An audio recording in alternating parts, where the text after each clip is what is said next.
el que són els capítols d'impostos directes, en el que són el capítol d'impostos directes o en les transferències de l'Estat se mantenen en les mateixes quantitats, el qual pensem que és un reconeixement de que aquests ingressos que nosaltres havíem previst i que havíem adaptat a la davallada d'ingressos, que sí que s'ha produït després de la crisi, però que ja fa anys que s'havia produït, no és el primer any que començaran a baixar els ingressos. La veritat és que pensem que reconeixen vostès que existeix una estructura d'ingressos ja determinada i que permet un funcionament normal de l'Ajuntament. De la mateixa manera que en la despesa corrent i en el personal, on mantenen el que són les partides pressupostàries, aproximadament, inclús augmenta la de despesa corrent en les salvetats que vostè ha comentat de lo que és la sentència de Bandosca i l'ajust de la llum elèctrica.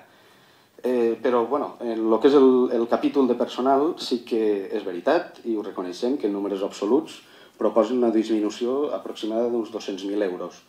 però que és una xifra que pensem nosaltres que és fictícia. Vostès pressuposten el que són les places vacants només per a 9 mesos de l'any i sí que és veritat que fins que no es completen els processos de selecció no fa falta que es pressuposten tots els salaris de tot l'any. Però per això només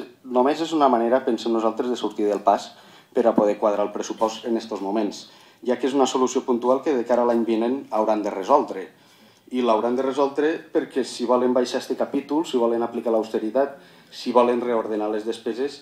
o bé hauran de reduir els llocs de treball o bé hauran de dotar suficientment aquesta partida una vegada cobertes les vacants i per tant no es produirà aquesta austeritat i aquesta reducció de despeses perquè tornarem als nivells del capítol de personal que hi havia en els pressupostos anteriors.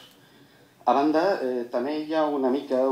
es veu també la intenció en el que és la reducció, aquesta que parlàvem mínima, de la partida de personal, la intenció de a què se volen dedicar els recursos de l'Ajuntament. Nosaltres, en el moment en què en 2009 es va produir la davallada o la reducció dels ingressos dels funcionaris per ordre del govern central, vam aplicar aquesta rebaixa, que aproximadament eren uns 500.000 euros, a la reducció del deute, amortització del deute. En aquest cas, vostès ho estan dedicant a despesa corrent, a completar el que és despesa corrent, perquè si veiem i confrontem les partides d'amortització de l'any 2011 i del 2012 són la mateixa quantitat.